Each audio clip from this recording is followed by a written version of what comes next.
Hello everyone, my name is Ashish Josky and today we will opt topic for economics, the subject. And the topic is that if we are going to deal with the subject, then we should know that what the subject is.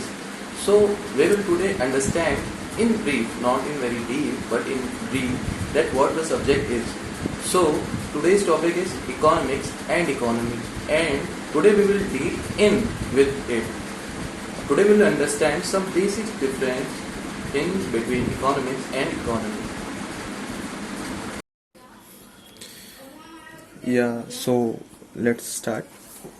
Uh, Today's topic is economics and economy. Actually, when we are going to deal with the subject, first we should know that what the subject is.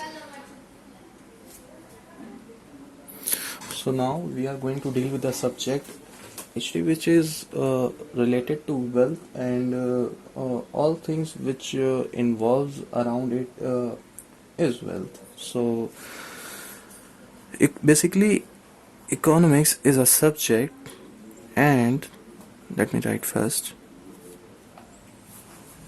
And economy is a term to which economics deal.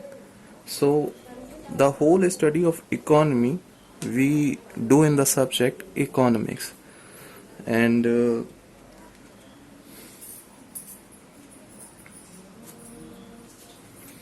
let me give you the definition, guys. Why shouldn't I talk in Hindi? रुको, मैं तुम लोग को एक definition बताता हूँ. जैसे कि ये सब्जेक्ट है तो इसको हम कह सकते हैं कि economics is a science. Let me right. Economics is a science which studies the activity of, or you can say activity of element. Here I am using the word element in a general way, but if we go in deep, that means production entities, और we can say हम कह सकते हैं कि कोई एक individual या तो फिर कोई एक ऐसी एंटिटी जो इकोनॉमी से रिलेटेड हो, इकोनॉमी के प्रोडक्शन में. सो अगर हम इसको जनरल में कहें तो हम एक एलिमेंट बोल सकते हैं which is related to economics. तो ये एक ऐसा सब्जेक्ट है, एक ऐसी साइंस है जो स्टडी करती है इंडिविजुअल की, जो कि प्रोडक्शन और डेवलपमेंट में मदद करता है, which helps in the production, and it also develops possible models for the functions of the elements.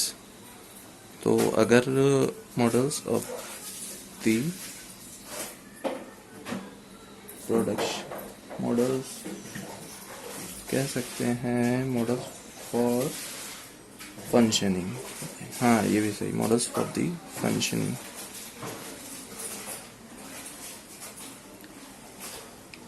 अब अगर हम बात करें कि ये एलिमेंट्स जो हैं ये क्या हैं, तो ये एक इंडिविजुअल हो सकते हैं, कोई प्रोडक्शन कंपनी या फर्म हो सकती है, और कह सकते हैं कि डिस्ट्रीब्यूशन ऑफ ट्रेड और गवर्नमेंट्स. तो ये काम ऐसे इन्वायरमेंट में करेंगे जहाँ पर there area can be region और अ कंट्री. एक छोटे से एरिया में भी हो सकता है और एक कोई बिगर कंट्री हो सकती है. तो ये हमने जाना कि ये इकोनॉमिक्स क्या है. बेसिकली इकोनॉमिक्स एक सब्जेक्ट है, एक ऐसी साइंस है जो कि डील करता है इकोनॉमी को. अब हम जानते हैं कि इकोनॉमी क्या है. सो इफ आई से, जैसे कि हम कह सकते हैं कि ये एक एरिया है. क्या कह सकते हैं कि एक एरिया है जहाँ पर भी कोई इंडिविजुअल या कोई प्रोडक्शन फर्म, प्रोडक्शन कंपनी, या कोई कह सकते हैं कि गवर्नमेंट पूरे एरिया में प्रोडक्शन एक्टिविटीज़ को करती है, उसे कहते हैं economy.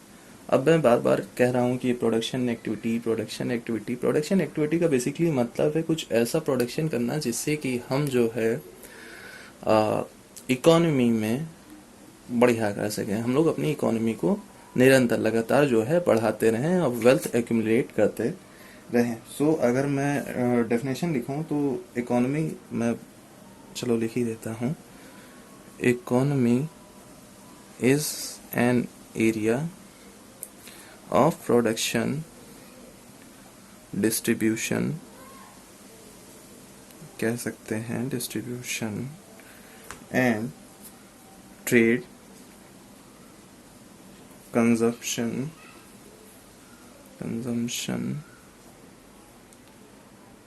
of goods and services, of goods and services,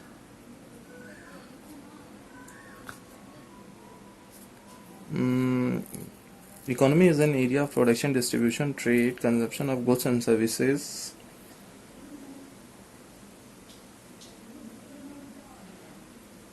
और बाय, ये तो बहुत ज़रूरी है, बाय डिफरेंट इकोनॉमिक एजेंट्स।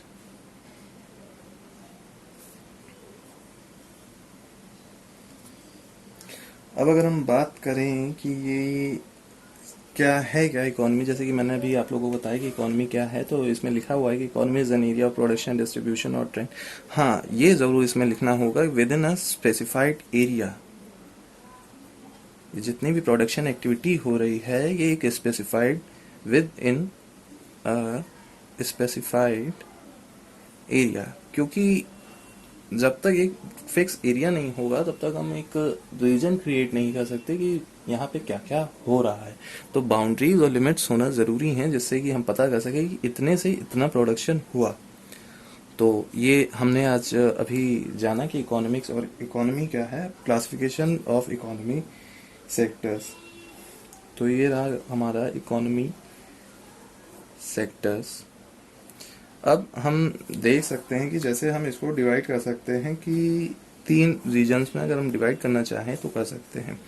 पहला सेक्टर हम कर सकते हैं कि on the basis of job, on the basis of job. दूसरा हम कह सकते हैं कि on the basis of working condition, working condition. तीसरा हम कर सकते हैं on the basis of ownership.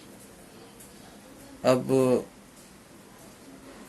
Ownership, अब on the basis of job में भी हम ये कह सकते हैं कि 3 तरह के इसको हम सब डिवीजन कर सकते हैं। प्राइमरी सेक्टर, सेकेंडरी सेक्टर और टर्शरी सेक्टर।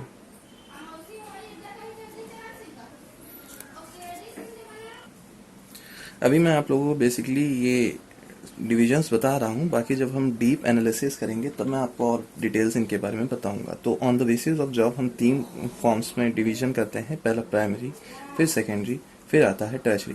वर्किंग कंडीशन में हम लोग 2 तरह से इसको सब डिवीजन कर सकते हैं। एक होता है ऑर्गेनाइज सेक्टर, ऑर्गेनाइज। दूसरा हम कह सकते हैं कि अनऑर्गेनाइज सेक्टर। बेसिकली ये ऑर्गेनाइज अनऑर्गेनाइज क्या है? ऑर्गेनाइज ये है जहाँ पे सेट ऑफ थिंग्स जो है पूरा एक फॉर्मल प्रोसीजर में होता है, यहाँ पर जो है एक रेगुलर पैटर्न होता है, वहाँ पे चीज़ें ऑर्गेनाइज सेक्टर में होती है। अनऑर्गेनाइज में क्या होता है कि यहाँ पे सिक्योरिटी थोड़ी सी कम होती है। On the basis of ownership अगर मैं कहूँ तो ये जैसा कि आप सभी जानते हैं कि हमारे यहाँ 2 तरह की ओनरशिप्स हैं, एक प्राइवेट अंडरटेकिंग्स हैं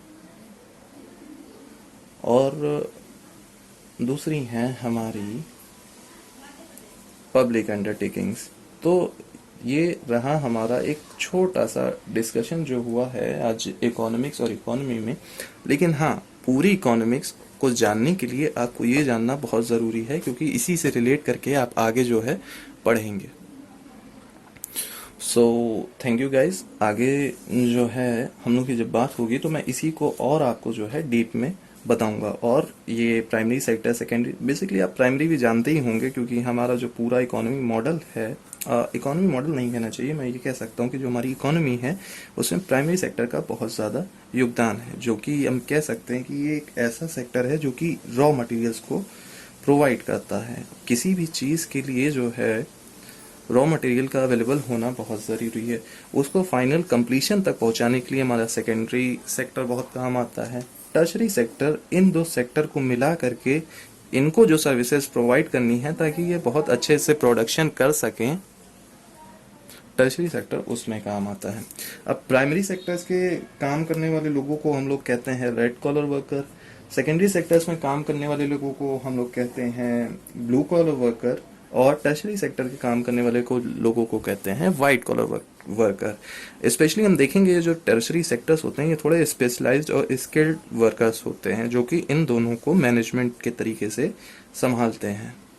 अब ये मैंने आज आप लोगों को थोड़ा सा ब्रीफ किया है, आगे जब बात होगी तो हम लोग इसको डीप में करेंगे। Thank you guys. Hope so आप लोगों को अच्छा लगा हो, और अगर अच्छा लगा हो तो अपना फीडबैक जरूर दें। Thank you.